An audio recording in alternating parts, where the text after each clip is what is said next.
when I was 25 or so, I probably weighed about 138 pounds. I smoked like a pack of cigarettes a day. I drank tremendous amount of alcohol. I was from northern Alberta, this rough little town up in northern Alberta called Fairview, and you know, there were long winters there, and my friends were heavy drinkers, and most of them dropped out of school by the time they were 15 or 16, went off to work on the oil rigs, and you know, it was a rough town, and we drank a lot. I started when I was 14, and you know, and so I had a lot of bad habits, let's say, and things that were, and I wasn't in great shape physically, and I was also still intellectually obsessed by, as I am now, and so that would have been in 85. But I decided around then, about 85, 84, something like that, maybe a little earlier, that I was really going to try to get my act together, and so I started doing that. First of all, I quit smoking. Well, that took a long time because I eventually had to quit drinking too in order to quit smoking, and I started working out, started playing sports, which I'd never done. I was a small kid. I'd been skipped a grade, and I was small for my age, so sports were never, especially team sports, were never really a domain of expertise for me. Although I skied and went trapping with my dad, and went, you know, cross-country skiing and camping and all that. So, but when I went to graduate school, I started swimming. The first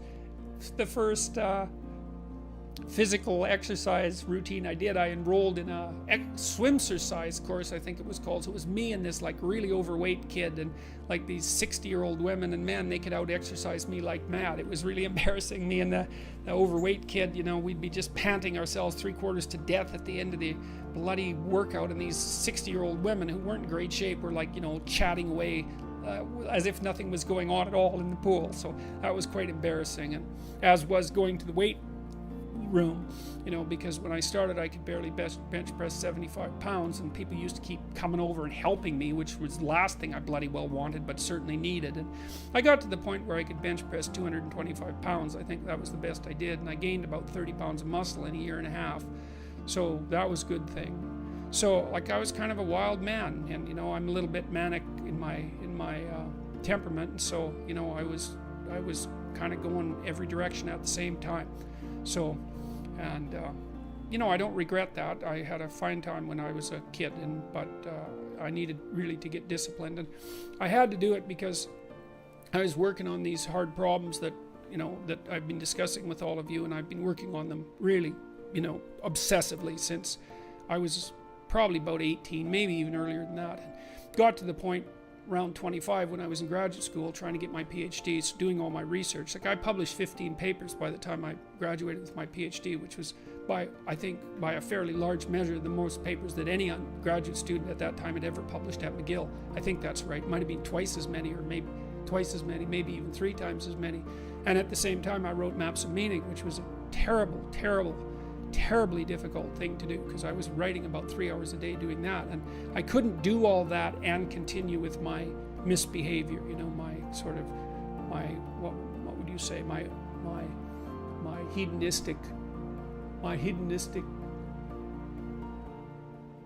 massive hedonistic consumption of alcohol and all of that. I just couldn't keep it up, and also work seriously on the issues that were at hand. So, you know, I had to stop. That's a sacrifice. I had to stop messing about and straighten myself out. And I got married. Well, the woman who's my wife, Tammy, who I've known since she was 8 years old, she lived across the street from me in this little town called Fairview, and I was in love with her like the first time I saw her, which is quite the bloody thing.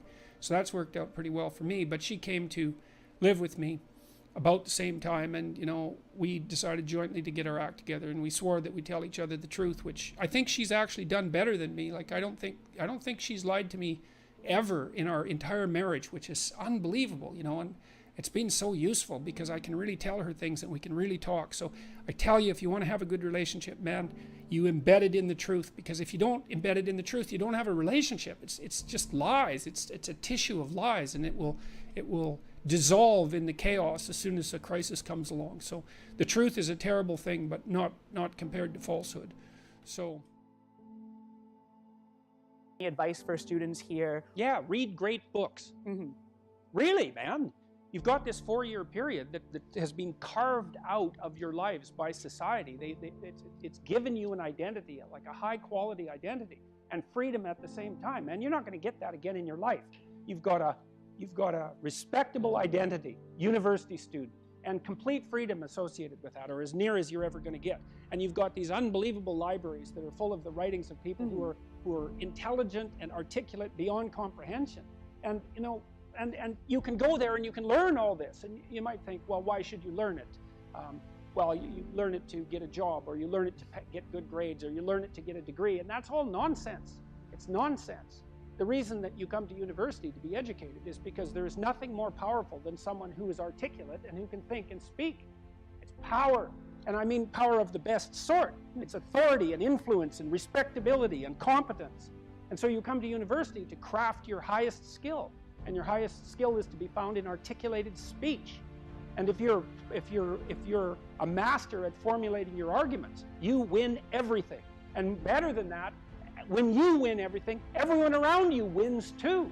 Because to transform yourself into, let's consider your transformation to something approximating the logos. It means you shine a light on the whole world. Well, there's nothing more exciting to do than that. There's nothing better you can possibly do. And to think that you're coming to university to be, you know, trained to have a job, it's like, great, that's a hell of a lot better than being unemployed and covered with Cheeto dust while you're snacking away in front of your video game in the basement. But it's not a, and I don't have anything against video games, by the way, but but it's hardly a triumphant call to being in the world, and that's what university should be calling forth. It's like, God, you people, you know, I know what Harvard students are like. I taught here for 5 years. You people are spectacular. You're spectacular. You're all capable of being world beaters. You transform yourself into something that's articulated and sensible and grounded in history and knowledgeable and wise, man. You can do anything you want, and hopefully anything you want for good. Because if you have any sense, everything you want to do would be for the good, because there's nothing more compelling or meaningful or useful in combating the tragedy of life than to struggle with all your soul on behalf of the good. And the universities have forgotten that. It's why everyone's bailing out of the humanities, and they should. The humanities are corrupt. And they're corrupt because they're not telling students this. It's so bloody obvious. It's like, learn to think, learn to speak, learn to read. It makes you a superpower, an individual superpower. You have and I don't understand why that isn't just told to students. It's not that hard to understand, and everyone wants to hear it. It's like, really? I could do that? I could do that? It's like, yeah, really, you could do that. And the whole society around you has labored for really thousands of years to provide every single one of you with this spectacular opportunity that you have while you're undergraduates and graduate students here, man. Everyone's just praying that you would come here and manifest everything that you could manifest. And that's what you should be doing, instead of waving placards and complaining about how you're oppressed, for God's sake.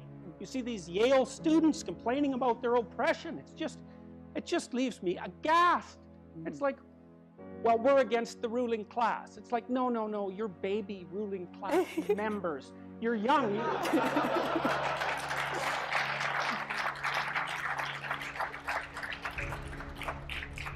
The only reason you're not rich is because you're young. You know, that's the best. Really, if you look at the 1% even, the dreaded 1%, you know, most of those people are old. Why? Well, when you progress through life, if you're reasonably successful, you trade in your promising youth for your wealthy old age, but you're still bloody old. Would you trade it? Would you trade your youth for that?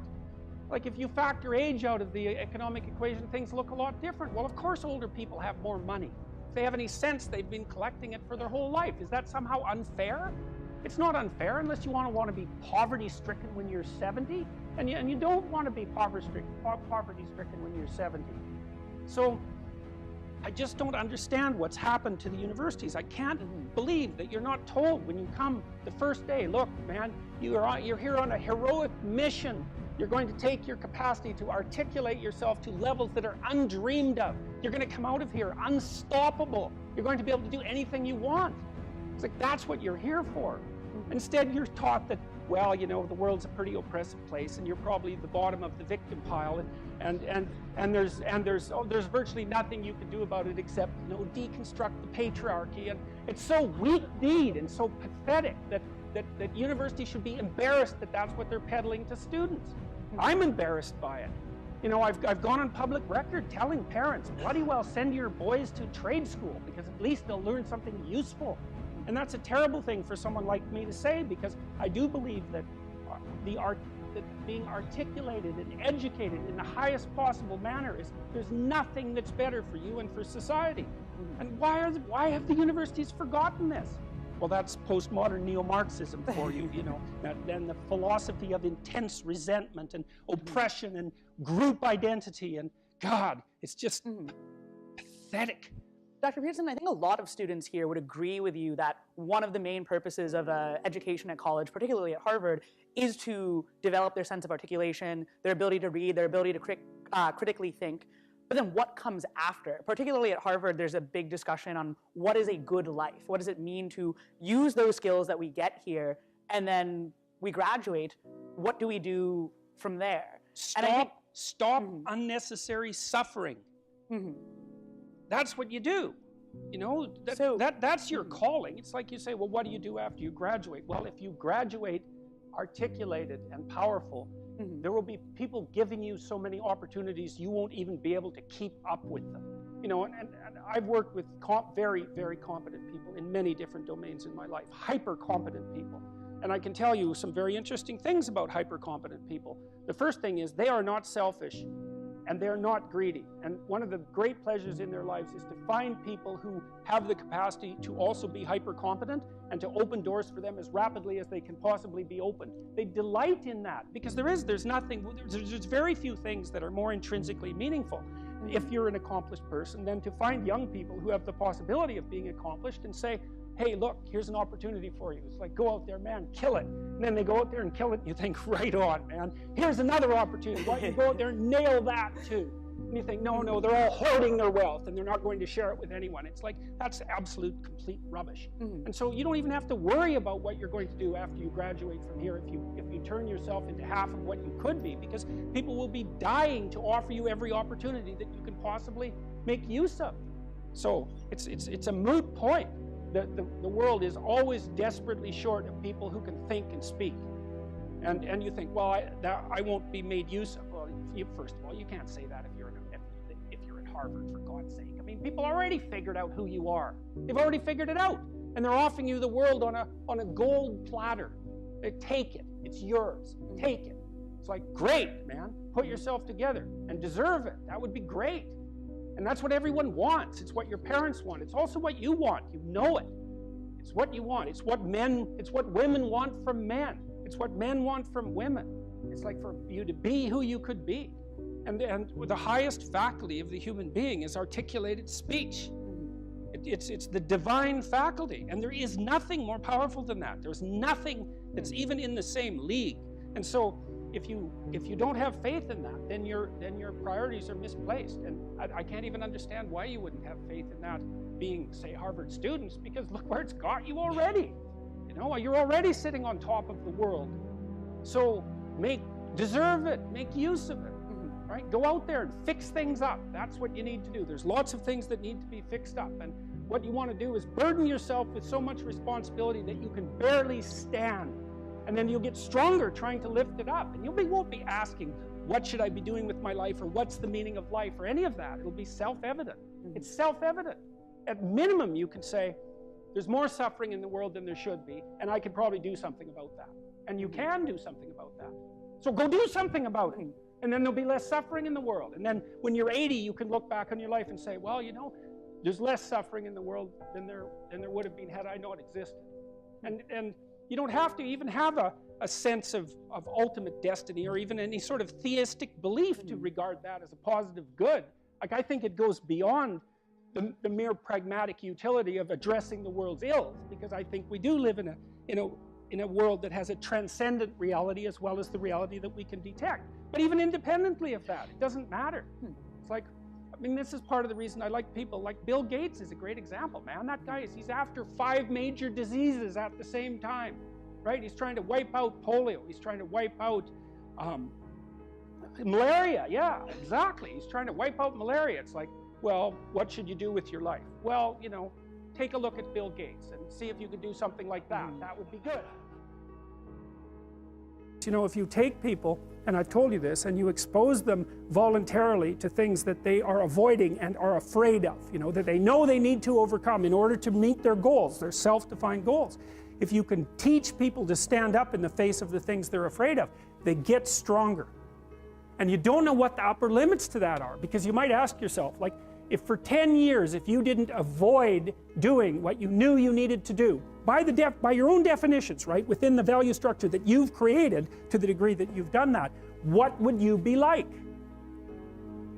Well, you know, there are remarkable people who come into the world from time to time, and there are people who do find out over decades-long periods what they could be like if they were who they were, if they spoke their being forward. And they get stronger and stronger and stronger, and we don't know the limits to that. We do not know the limits to that.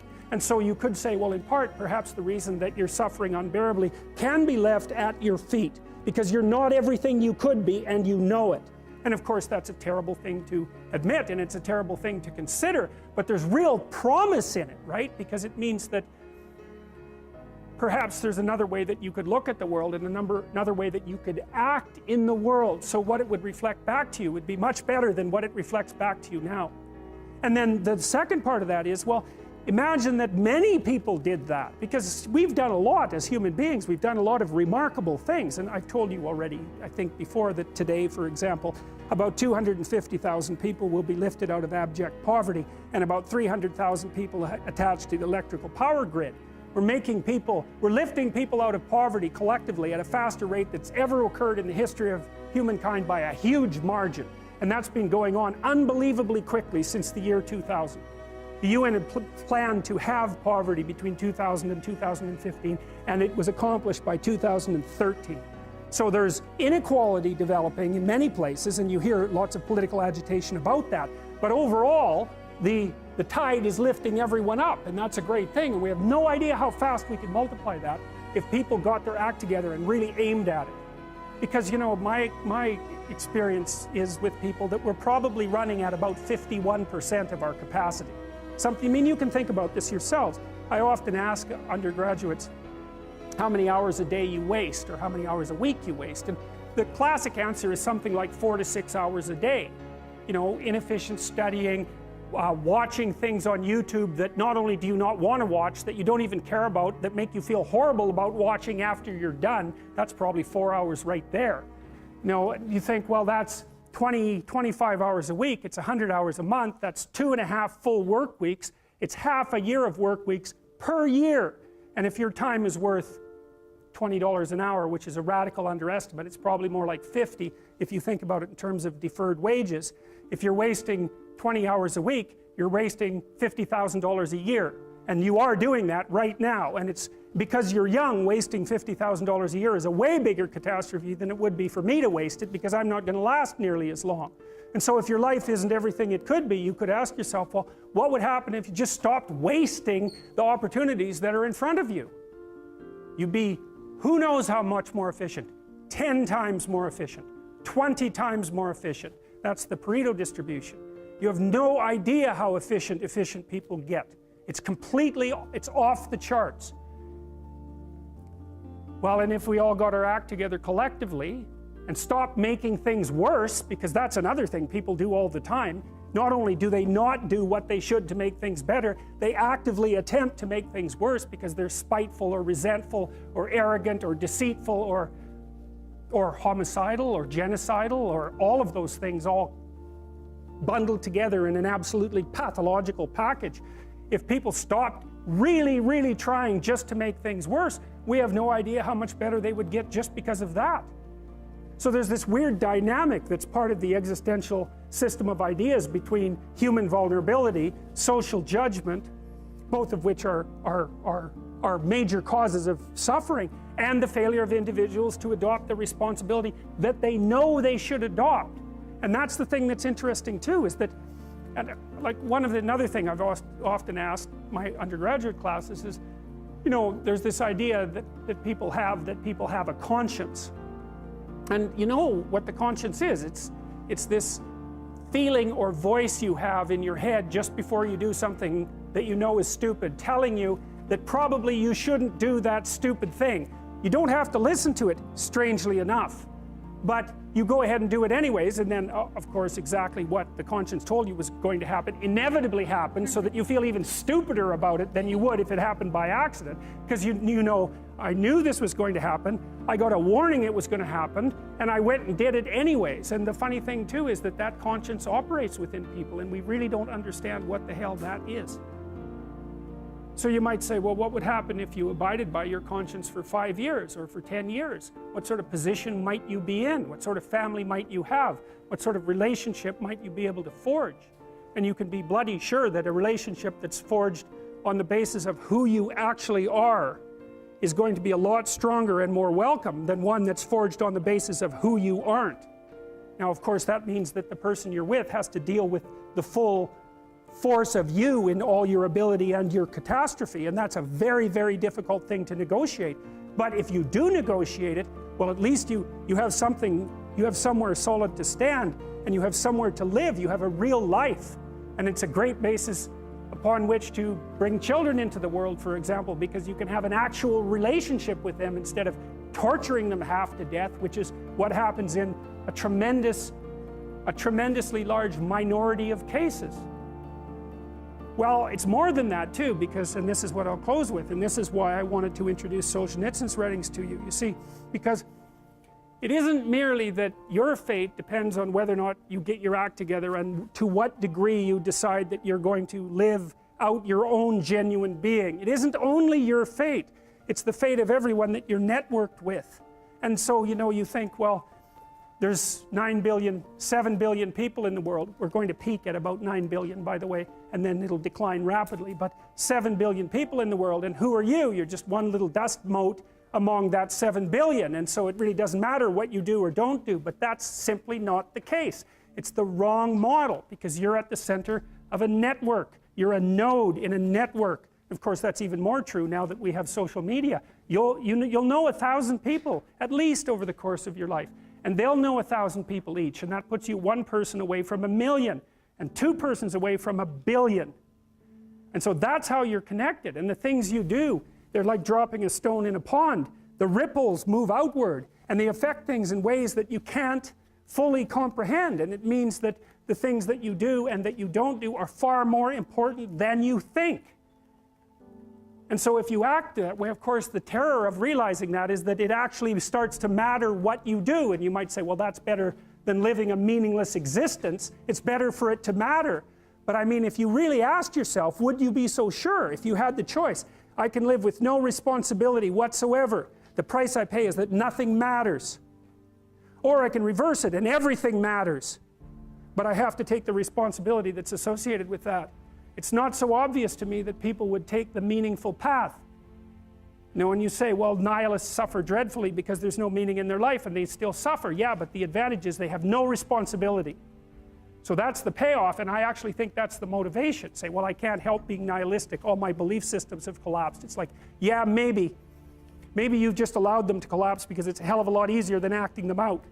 And the price you pay is some meaningless suffering, but you can always whine about that and people will feel sorry for you, and you have the option of taking the pathway of the martyr, so that's a pretty good deal, all things considered, especially when the alternative is to bear your burden properly and to live forthrightly in the world. Well, what Solzhenitsyn figured out, and so many people in the 20th century, it's not just him, even though he's the best example, is that if you live a pathological life, you pathologize your society. And if enough people do that, then it's hell. Really, really. And you can read the Gulag Archipelago if you have the fortitude to do that, and you'll see exactly what hell is like. And then you can decide if that's a place you'd like to visit, or even more importantly, if it's a place you'd like to visit and take all your family and friends. Because that's what happened in the 20th century.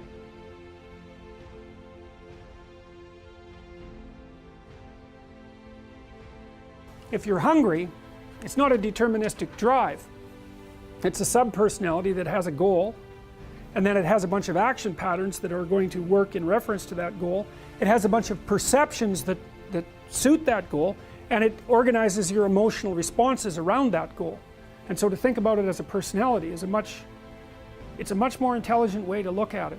One other thing about Skinner's rats, you know, Skinner could get rats to do almost everything, and he would reward them with food. And so he had a simple rat model, but his rats were starved down to 75% of their normal body weight.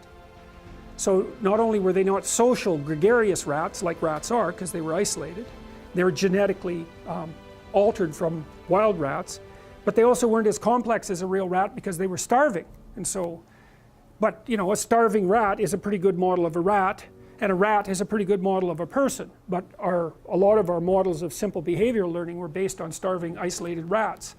So, anyways, how to think about motivation? We'll think about it from the hypothalamic perspective. So we could say one thing that motivation does is set goals. And we could say that emotions track progress towards goals. And I'm going to use that schema even though it's not exactly right. So you say, well, motivation determines where you're going to aim. So if you're hungry, you're going to aim at something to eat. And then that will organize your perceptions so that you zero out everything that isn't relevant to that task, which is almost everything. You concentrate on those few things that are going to facilitate your movement forward. When you encounter those things, that produces positive emotion as you move through the world towards your goal, and you see that things are laying themselves out that facilitate your movement forward. Those things cause positive emotion. And if you encounter anything that gets in the way, then that produces negative emotion, and it can be like threat, because you're not supposed to encounter something that gets in the way.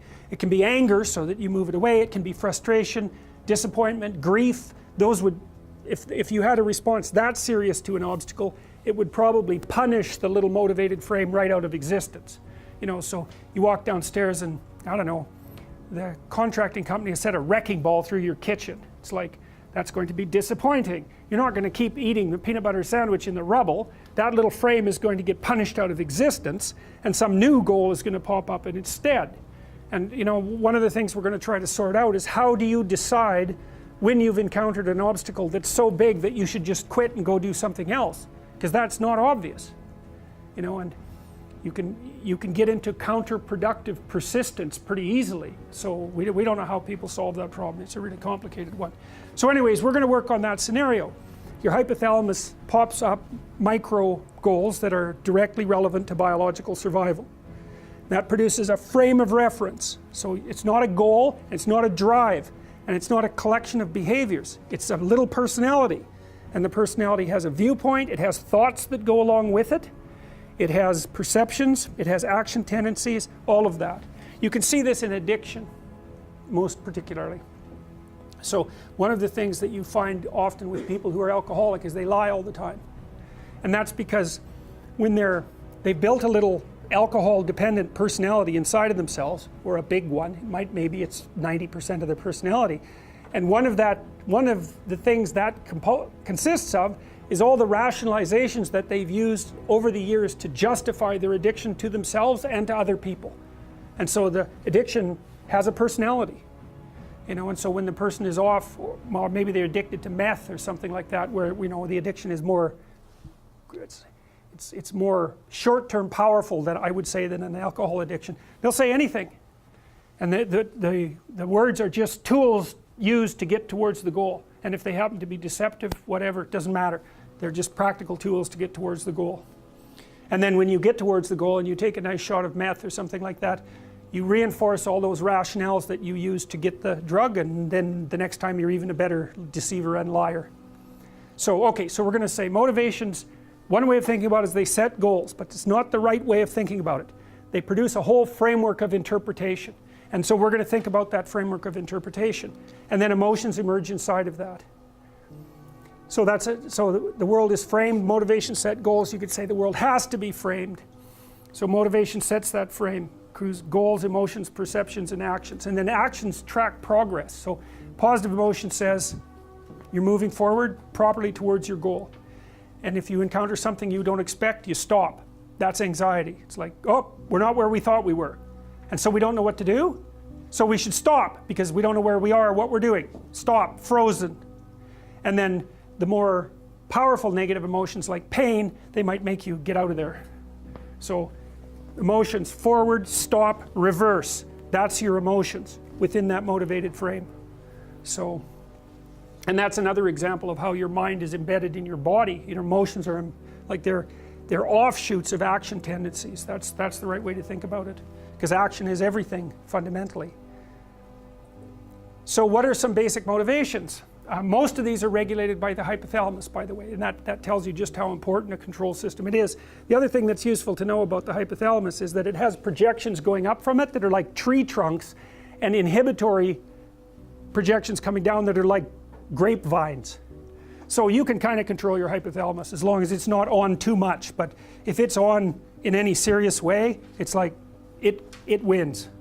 So partly what you do to stop yourself from falling under the dominion of your hypothalamus is to never ever be anywhere where its action is necessary, right? You don't want to go into a biker bar because you might find yourself in a situation where panicked defensive aggression is immediately necessary. You probably don't want that. You don't want the panic, you don't want the terror, you don't want the frenzied fight, you don't want any of that. You don't want to have to run away in absolute panic. So you just don't go there. And a huge part of how we regulate our emotions is just by never going anywhere where we have to experience them.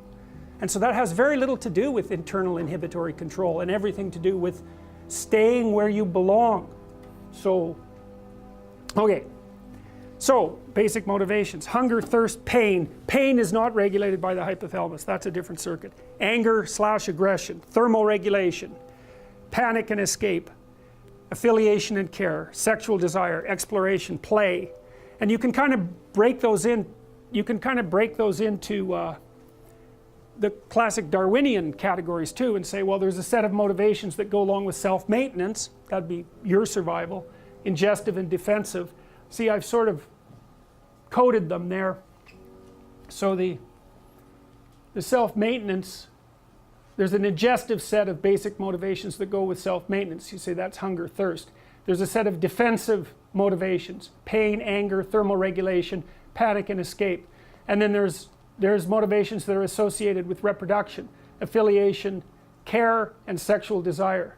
And then I put exploration and play sort of outside of that. I would say because those two things serve both of these approximately equally.